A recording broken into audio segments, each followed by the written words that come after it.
Olá, pessoal, sejam todos muito bem-vindos ao Conhecer da Profissão. Eu sou Otávio Caldas, presidente da Associação de Psicologia do Estado de Mato Grosso, e nós trouxemos um tema que é muito interessante para vocês que vai ouvir e nos ver neste momento.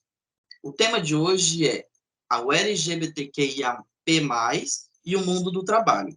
E para falar sobre este tema, nós convidamos a psicóloga Amanda de Oliveira Santana, ela que é graduada em Psicologia pela Universidade Federal do Mato Grosso, campus de Rondonópolis, mestre em Educação pelo Programa de Pós-Graduação em Educação também da Universidade Federal do Mato Grosso, docente do curso de Psicologia na Universidade de Cuiabá, UNIC, campus Ari Coelho, atua também como psicóloga clínica no viés analítico comportamental, tem experiência na área de psicologia com ênfase em educação, gênero e sexualidade. Amanda, seja muito bem-vinda ao Conhecer da Profissão. É um prazer falar com você. O prazer é todo meu estar aqui podendo contribuir com vocês, com a associação e também com os nossos telespectadores, né?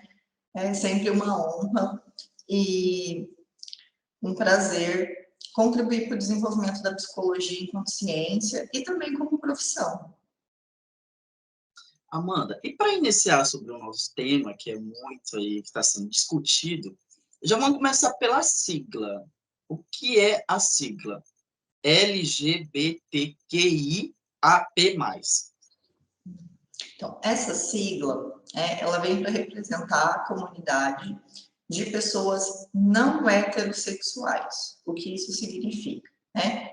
Pessoas que estão no espectro da sexualidade que fogem do binarismo, desse binarismo de oposição, homem com mulher, mulher com homem. Então, L de lésbicas, de mulheres que se relacionam afetivo e sexualmente somente com mulheres.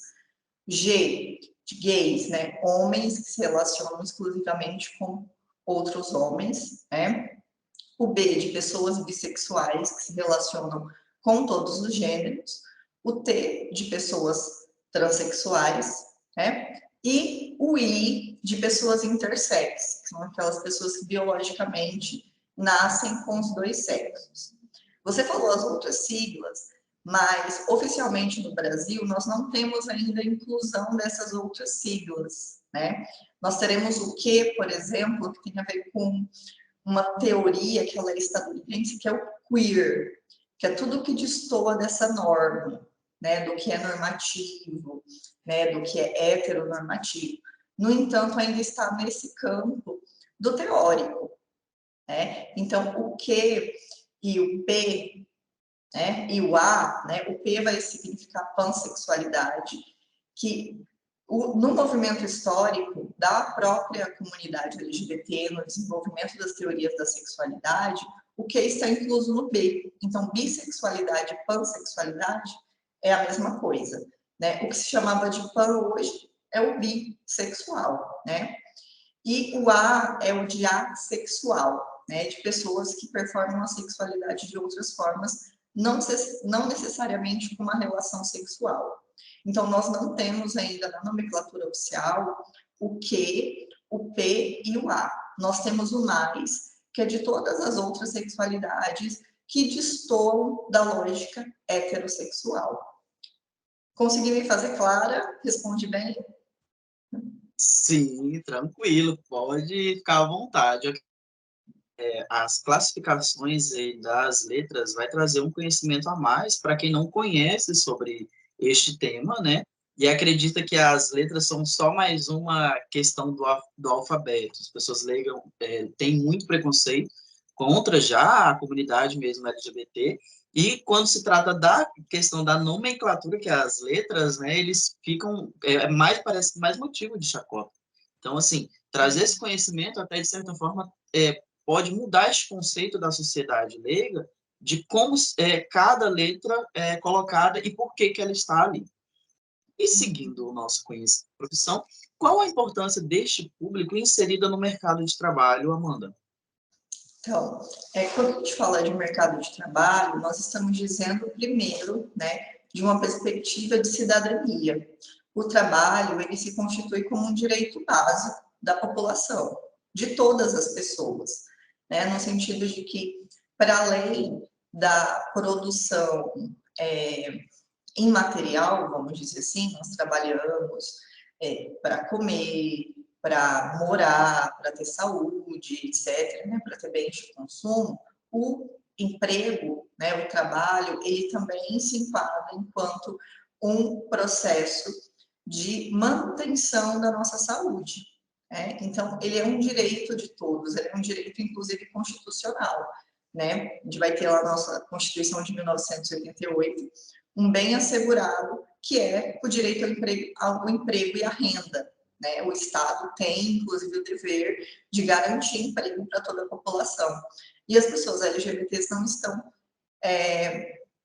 exclusas do trabalho. Né? Então, quando a gente pensa o campo do trabalho, a gente precisa pensar em inclusão no sentido que ele é um direito de todas as pessoas e as pessoas LGBTs precisam estar incluídas no setor do trabalho, né? Até porque, né, nós estamos no mês do orgulho, hoje, inclusive, dia 28/6 é o dia do orgulho LGBT, né?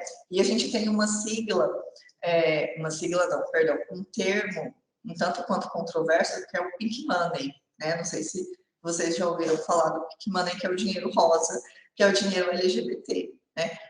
Por que surgiu esse termo Pink Money? Né? Muitas empresas fazem campanhas nesse mês contra a discriminação, contra a homofobia, LGBTfobia de forma geral, né? No sentido de que nós, pessoas LGBTs, nós consumimos. Então, nós compramos sapatos, bolsas, consumimos stream, vamos ao psicólogo e na psicóloga, vamos ao psiquiatra, jogamos bola, né? Nós estamos inseridos na sociedade de consumo. E aí, para a gente poder consumir, a gente precisa trabalhar. Né? Então, se enquadra enquanto um direito no sentido que somos pessoas, que a população LGBT são pessoas que vão produzir, inclusive, capital de giro para o país. E para essas pessoas conseguirem produzir esse capital, elas precisam trabalhar. Né? E esse espaço, ele não é um espaço fácil para o sujeito LGBT. Né? No sentido que parece um pouco óbvio, inclusive eu vou me ouvindo e eu vou falando, né? Eu vou pensando aqui, nossa, mas trabalho de fato é um direito de todos. Mas na prática não é assim que acontece. Até por isso que você faz essa pergunta de início.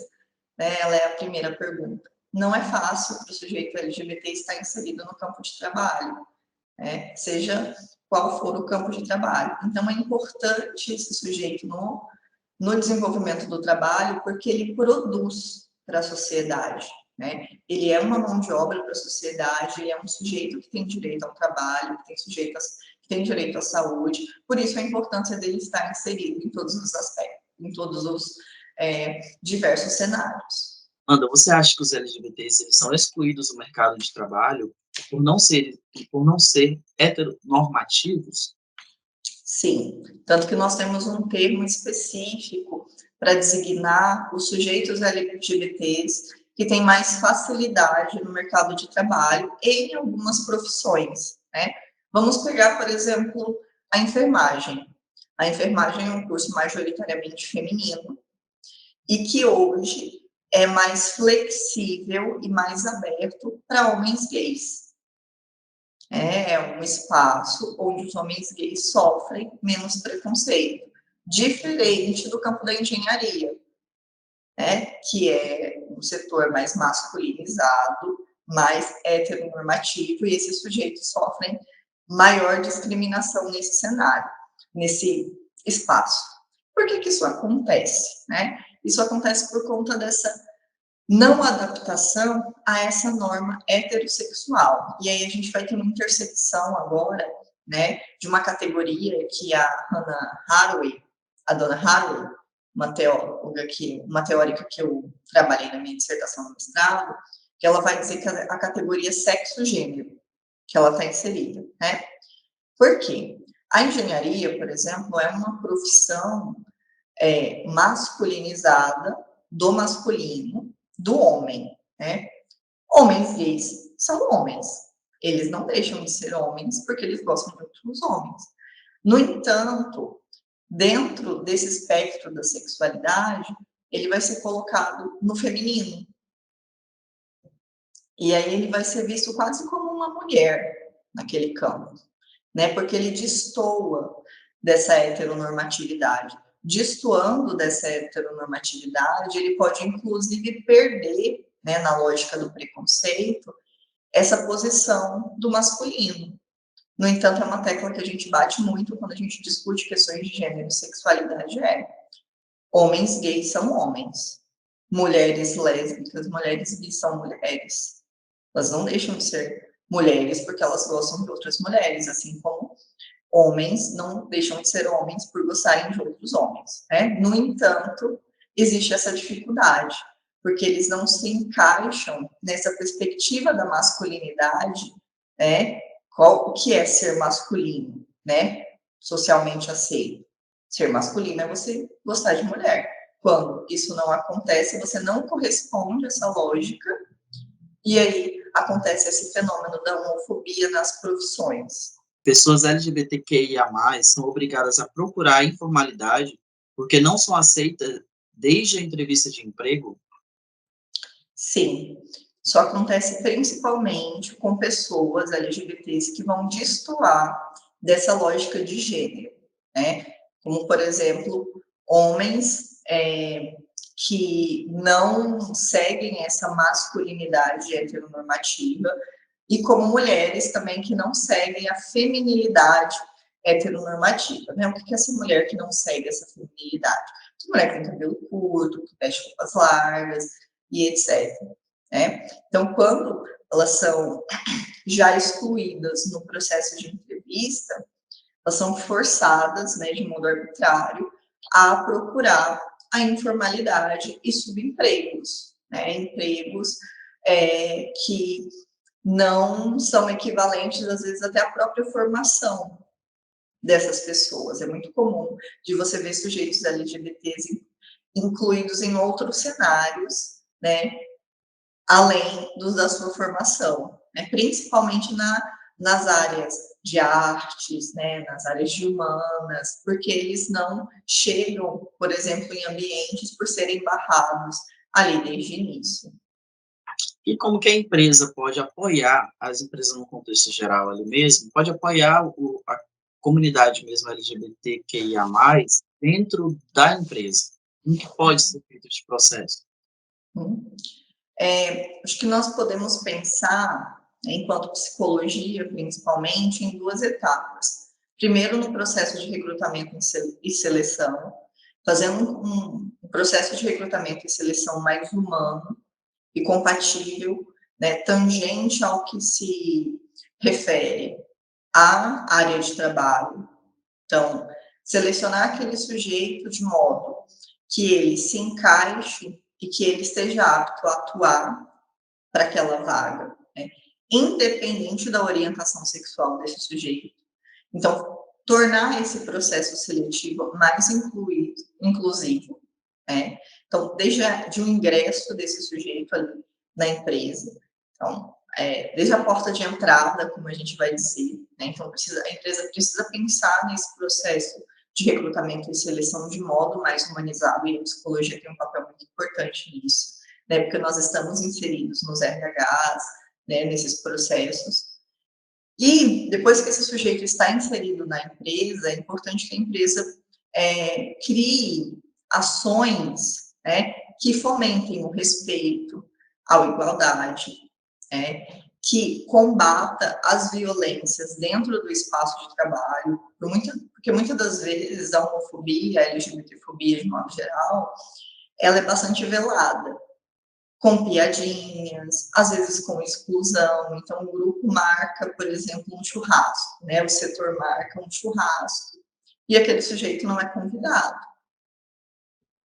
né? Às vezes faz uma piadinha em relação à roupa, a forma como o sujeito anda, a forma como o sujeito fala. E esse tipo de comentário, ele precisa ser combatido pela empresa.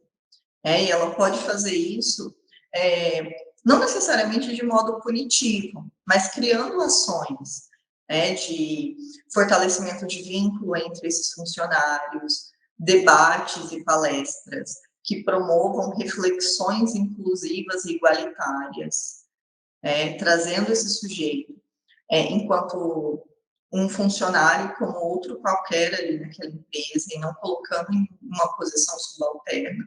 Então, é preciso pensar essas ações dentro da empresa, primeiro no combate à LGBTfobia, e depois em ações que promovam reflexões igualitárias no espaço do trabalho.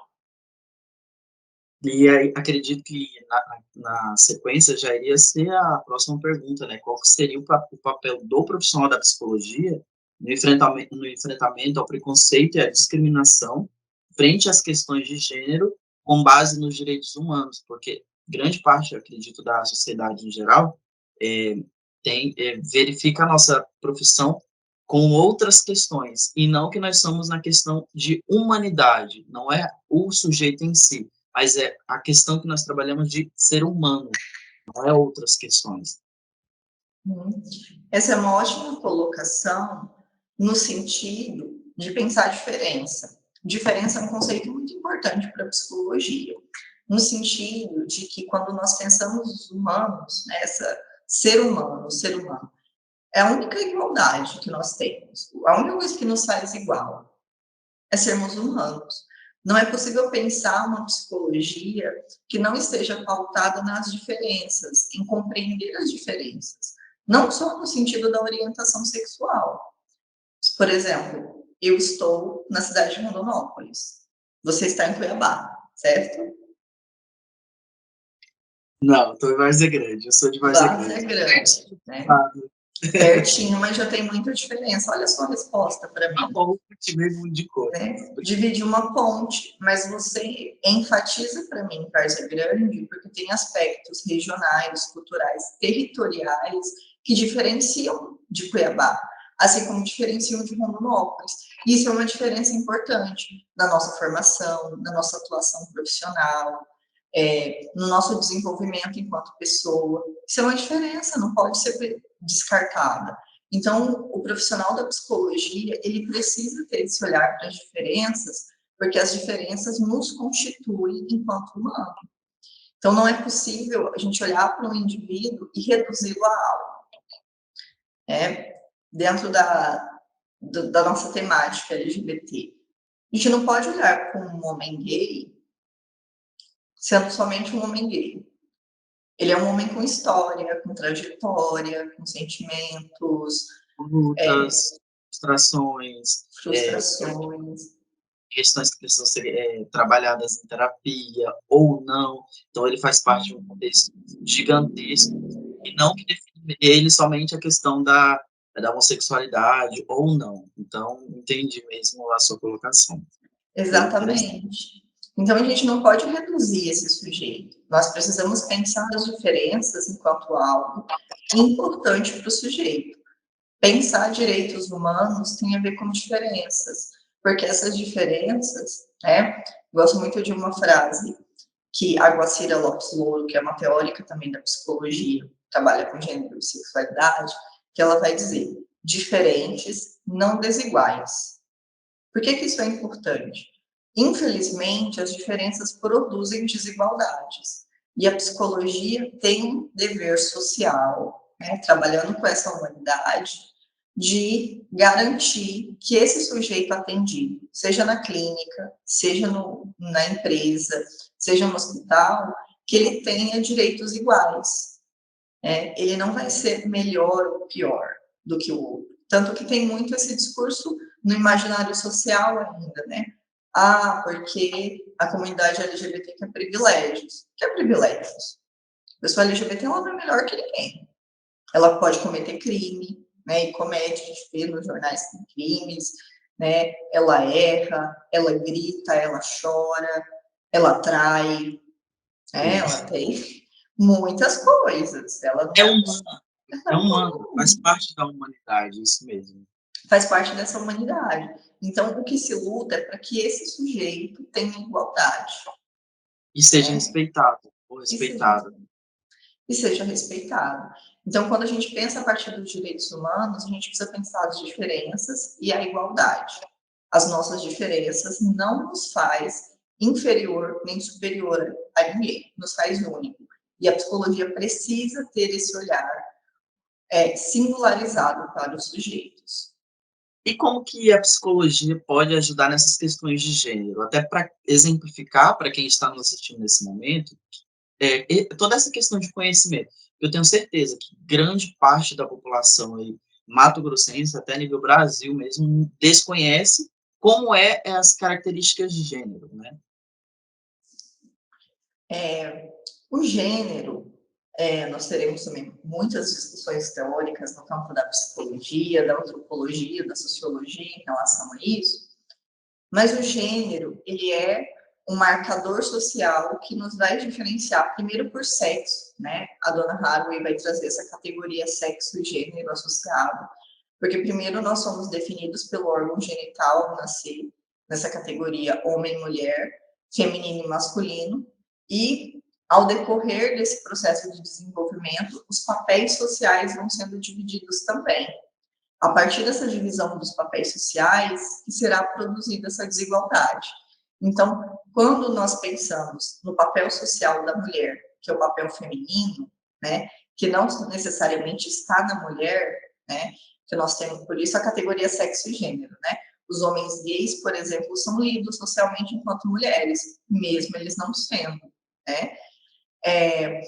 Quando a gente tem o espectro feminino, nós temos posições que são marginalizadas e subalternizadas. Então, o trabalho doméstico, as decisões, a vestimenta, o lugar de fala, a representatividade na política, a representatividade nas organizações, no sentido das posições de liderança. Nós teremos majoritariamente homens e homens heterossexuais, homens brancos, masculinizados, né, nessas posições. Então, o gênero, ele é uma categoria que vai separar os papéis sociais e que, de certa forma, vai colocar um em detrimento do outro, né? Então, o papel feminino subalterno ao masculino. Dentro do espectro da sexualidade, nós teremos tudo que se parecer com o feminino associado ao que é subalterno. Então, nós temos aí o movimento histórico, inclusive, da luta contra a homofobia associado aos movimentos de mulheres, aos movimentos feministas. Por isso, né? Porque os homens gays começam a ser discriminados, assim como as mulheres, por estarem dentro dessa posição, né? Claro que isso vai acontecer também com as mulheres LGBTs, né, no caso das mulheres lésbicas e mulheres bissexuais, no sentido que elas são colocadas também como não mulheres, como alguém que está na tentativa de ser um homem, né? E aí uma tentativa fracassada de acordo com a própria sociedade, né? Porque ela está tentando ocupar um papel que não é dela. Ela tem que ficar ali no papel, né, daquela célebre frase de bela, recatada e do lar, né? Ela não pode destoar dessa norma. Então, nós teremos essas representações de gênero associada ao espectro da sexualidade também. Amanda, e caminhando aí para as nossas perguntas finais, né?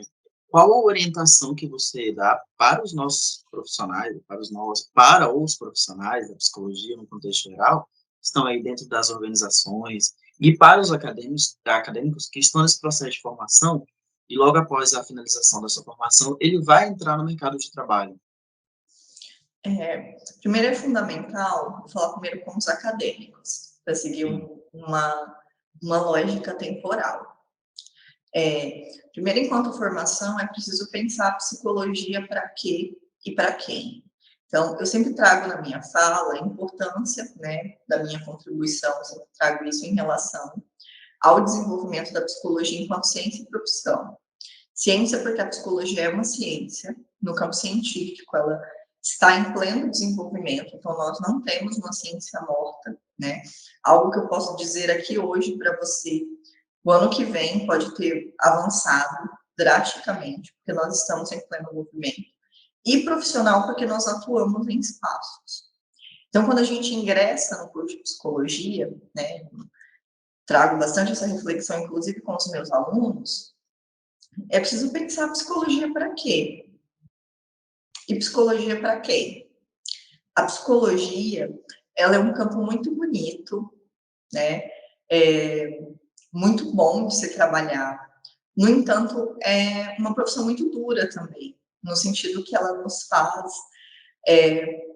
enfrentar questões que são muito duras, muito profundas, muito sofridas, né? Eu tinha um professor na universidade que ele costumava dizer: a psicologia não vai lidar com as alegrias dos seres humanos, né? Nós vamos primeiro acessar as mazelas e aos sofrimentos, né? Independente do espaço de trabalho. Por que eu estou dizendo isso? Psicologia para quem? A psicologia, ela é para todo mundo. Claro que um profissional, né, ele não vai trabalhar com todo mundo. Se ele é psicólogo clínico, ele não vai atender todo mundo. Se ele trabalha enquanto psicologia organizacional, ele não vai trabalhar em todas as empresas. Se ele é psicólogo hospitalar, ele não vai trabalhar em todos os hospitais. Mas ele vai trabalhar com pessoas diferentes. E a psicologia é para todo mundo. Então, pode chegar a nós casos e perspectiva de coisas que às vezes a gente não consegue lidar, coisas que são muito fortes, diferenças que a gente desconhece. Nesses 5 anos de prática clínica que eu tenho, né, eu já presenciei coisas muito desconhecidas, não necessariamente chocantes, mas coisas desconhecidas, diferenças desconhecidas a mim, né? E o estudante de psicologia precisa compreender isso desde o início, que psicologia é para todo mundo. Quem é esse todo mundo? Esse todo mundo são pessoas diferentes. E a gente precisa compreender isso.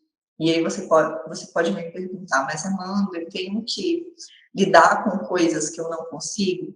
Claro que não, né? A gente pode sim optar por campos de atuação que são mais confortáveis para nós. No entanto, nós iremos lidar com as diferenças, né? Então, na formação, é importante que esse estudante tenha consciência de que ele vai lidar com sujeitos diferentes, com sujeitos que não são máquinas. Nós não temos receita de bolo, né? Nós não temos ali uma tabelinha a cumprir em cada atendimento, em cada entrevista, em cada palestra. Nós não temos um guia, né? Quem dera tivesse, nossa profissão seria muito mais fácil. Mas por que nós não temos esse guia? Porque nós somos seres complexos, as pessoas são complexas e elas são diferentes. Então, eu que trabalho com a terapia afirmativa, né, atendendo pessoas LGBTs, eu vou atender uma pessoa LGBT hoje que vai trazer uma demanda de ansiedade, por exemplo, né? E depois de 2 anos de pandemia, muitas pessoas, LGBTs ou não, vão apresentar ansiedade no consultório. Atendi uma pessoa hoje. A próxima pessoa LGBT amanhã que eu atender, ela pode trazer a mesma queixa, ansiedade. É uma pessoa completamente diferente, é uma ansiedade completamente diferente. E esse acadêmico precisa se preparar para isso. Ele precisa se preparar para o diferente, para a singularidade, né? Como vocês estão trazendo a temática do mercado de trabalho, esse acadêmico ele vai precisar se preparar também para os contextos desse mercado de trabalho, né? Esse sujeito que ele vai receber ali, que às vezes ele vai capacitar na empresa, ele tem limitações, ele tem aptidões específicas que precisam estar em destaque. Uma pessoa vai ter uma habilidade maior na fala, outra pessoa na escrita. Isso dependendo da vaga, dependendo da função que esse sujeito ocupar, precisa ser trabalhado por esse psicólogo, precisa ter esse olhar direcionado.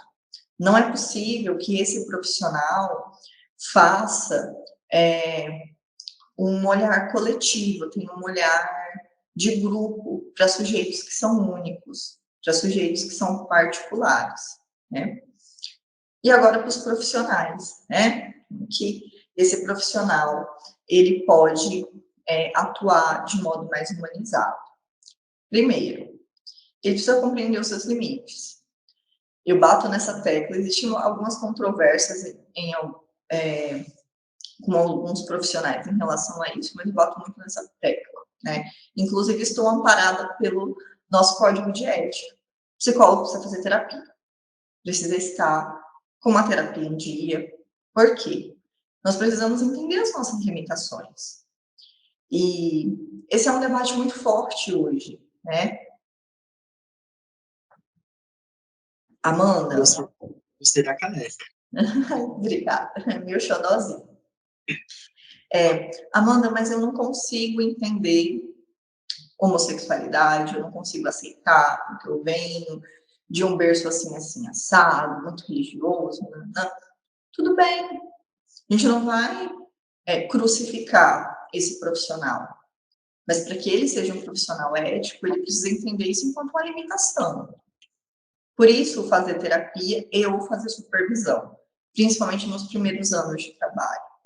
Nós precisamos reconhecer os nossos limites. Na graduação, eu tive uma experiência, sempre conto isso em sala de aula também. Eu estava fazendo um estágio num espaço, né, não vou dizer onde, mas num espaço que atendia mulheres vítimas de violência. Né, era o estágio regular, né, eu tinha que cumprir, era obrigatório, e eu gostava muito. Uma professora me convidou para entrar em um projeto de extensão, que era em um outro espaço, que era no atendimento dos agressores. Então, era um grupo terapêutico que ia trabalhar com homens, né, que eles já tinham sido presos, alguns ainda estavam presos, tornozeleira eletrônica, outros estavam em liberdade condicional, e eles eram obrigados a participar daquele grupo, né, enquanto ali uma parte do cumprimento da pena deles.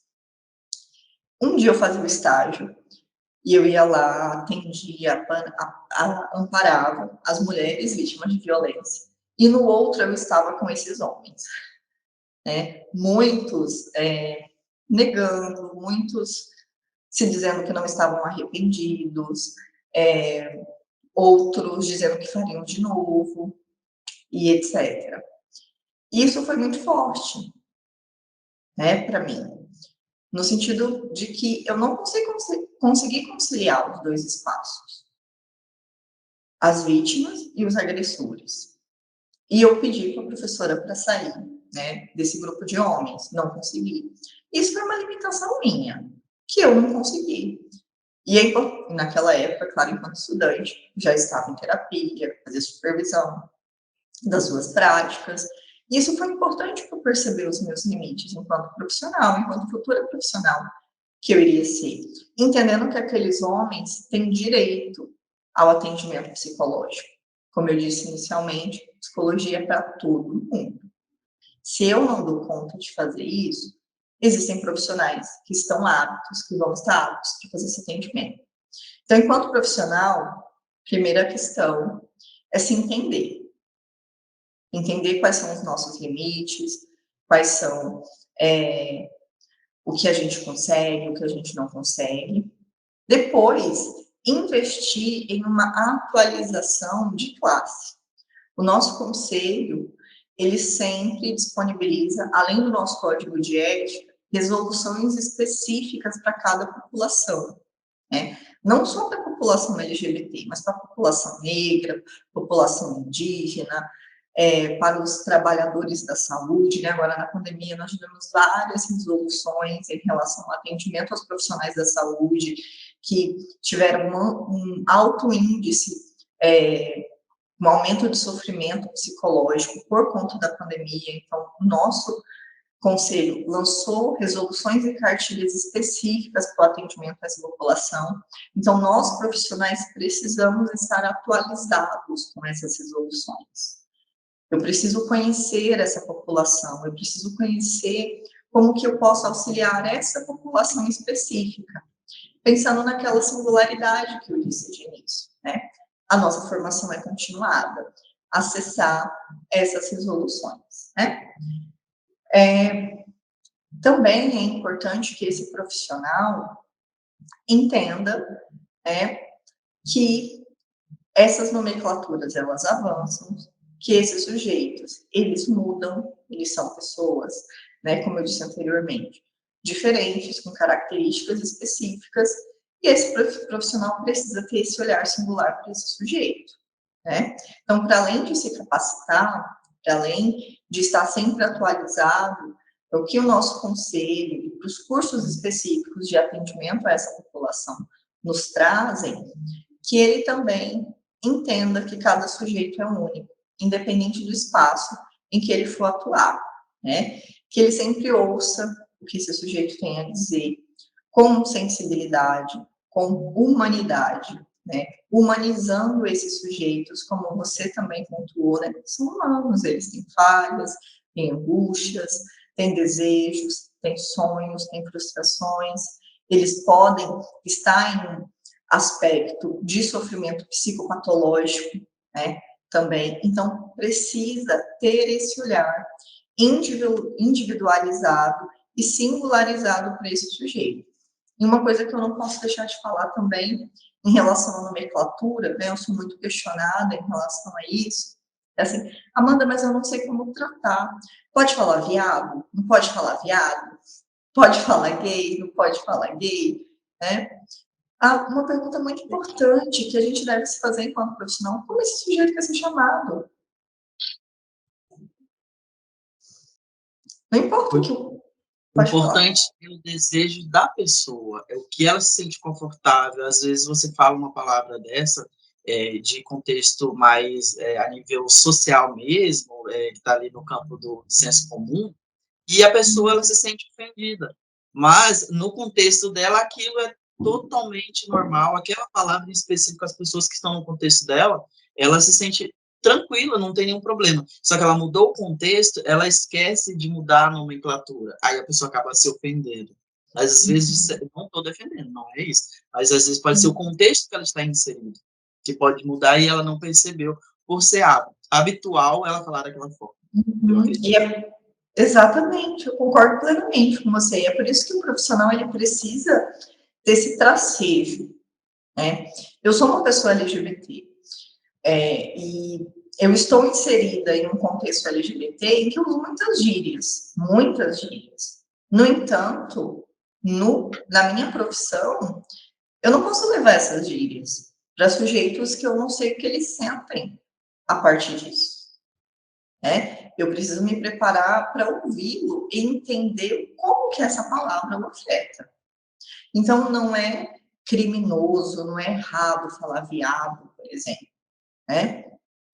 Qual é o contexto em que eu estou dizendo essa palavra? Eu estou dizendo enquanto ofensa, enquanto elogio, enquanto nome, né? Enquanto uma forma de nomear um sujeito, de identificar um sujeito, né? Então, esse profissional ele precisa compreender que é para além do nome, né? O nome, na análise do comportamento, a gente costuma dizer que nada é essencial. A etimologia da palavra de nada representa. O que vai representar é para aquele sujeito, enquanto de indivíduo, né? E isso vai estar em outras categorias também, sociais, não só na orientação sexual. Por exemplo, nas religiões. Existem pessoas religiosas, por eu pensar uma religião, as pessoas evangélicas. Algumas pessoas se sentem ofendidas com o termo crente. É um termo muito popular, um termo que muita gente diz, mas que pessoas no individual se sentem ofendidas. E aí a gente precisa compreender aquele sujeito. Então, é uma palavra limitadora, é uma palavra que a gente precisa pensar e adequar para aquele sujeito. Então, não existe um segredo, como eu disse anteriormente, não existe uma receita de bolo, né? E esse profissional, ele precisa ter esse tracejo para compreender o que significa para aquele sujeito, né? O que isso vai significar. Você fez uma pergunta muito ampla, mas eu tenho mais algumas coisas para falar em relação a elas, que eu poderia ficar falando a noite inteira, mas eu vou me resumir também. Eu vi a sua paixão referente a esse tema. Até a próxima pergunta seria a questão do mestrado, como foi escolher o tema, e pode continuar.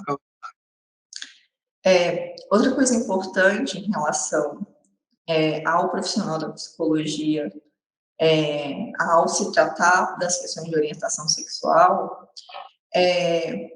lembrar a importância de respeitar o sujeito e a autoaceitação do sujeito, né? Você falou algumas vezes já na questão do respeito. O quanto o respeito é importante. E o respeito, ele é muito mais importante do que o que a gente chama de aceitação. Por quê? Porque o processo de aceitação, ele é do sujeito. Nós não temos que aceitar ninguém, as pessoas existem. A gente pode não querer lidar com aquela pessoa, isso é uma limitação nossa. Mas elas não vão deixar de existir porque a gente não gosta, né? Então, é o sujeito se auto-aceitar. Nesse sentido, o psicólogo, a psicóloga, eles não podem interferir nesse processo do tempo do sujeito. Existem pessoas que estão prontas para o processo de aceitação e outras que não estão. Então, nós não devemos tirar ninguém do armário, nós não devemos expor ninguém em relação à própria sexualidade. Por mais que a gente identifique, né, algumas características desses sujeitos, a gente não pode, de forma alguma, lidar com a sexualidade do sujeito como se fosse algo simplório, né? É algo que vem marcado com discriminação, com preconceito, às vezes com traumas sexuais, às vezes com questões de confusão, que o sujeito precisa passar por um processo de autoconhecimento, e o psicólogo, de forma alguma, pode acelerar esse processo. A gente precisa aceitar o tempo desse sujeito. Então, trazendo para o campo da empresa, né, por exemplo, que você trouxe no mercado de trabalho. Se o sujeito não se declara LGBT, a empresa não pode autodeclarar esse sujeito, né, declarar ele por ele. Esse sujeito, ele se autodeclara, ele se autoafirma. Se ele se declara heterossexual, ele é heterossexual. E é a partir disso que a gente vai trabalhar com ele. É a partir disso que a gente vai lidar com aquele sujeito, né? Pensando nos processos psicológicos e também nos processos sociais. Algumas pessoas estão inseridas em um contexto muito preconceituoso, onde ele vai sofrer violência, às vezes até violência física, por conta dessa saída brusca do armário.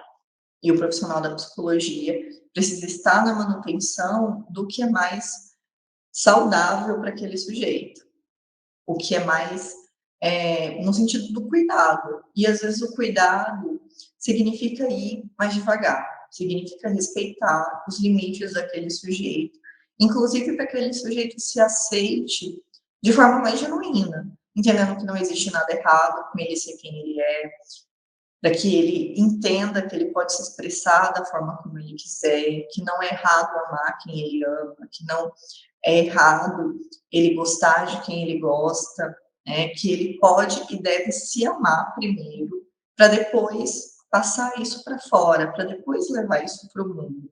Não é um caminho contrário, né? De fora para dentro, é de dentro para fora.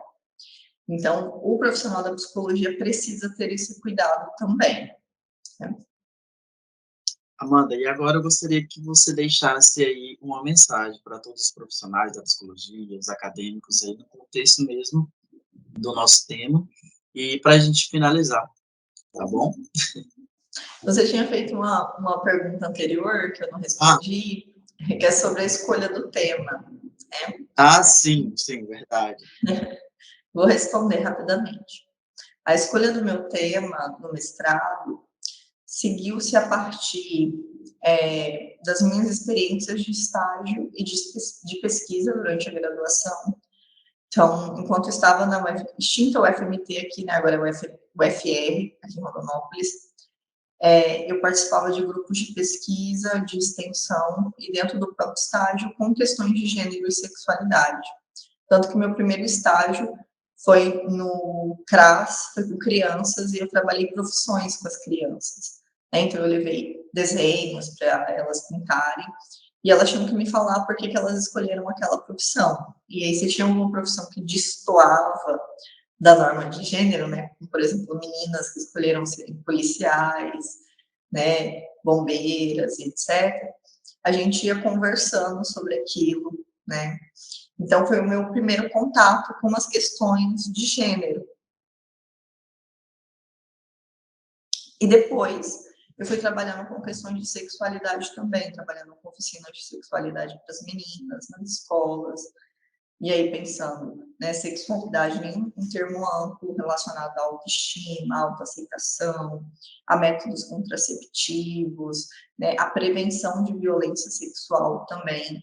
Isso apareceu muito nessas oficinas na escola, o quanto essas meninas sofriam de abuso sexual, de assédio, e quanto que a gente percebia que não existia uma rede de apoio, um trabalho psicológico em relação a essas meninas.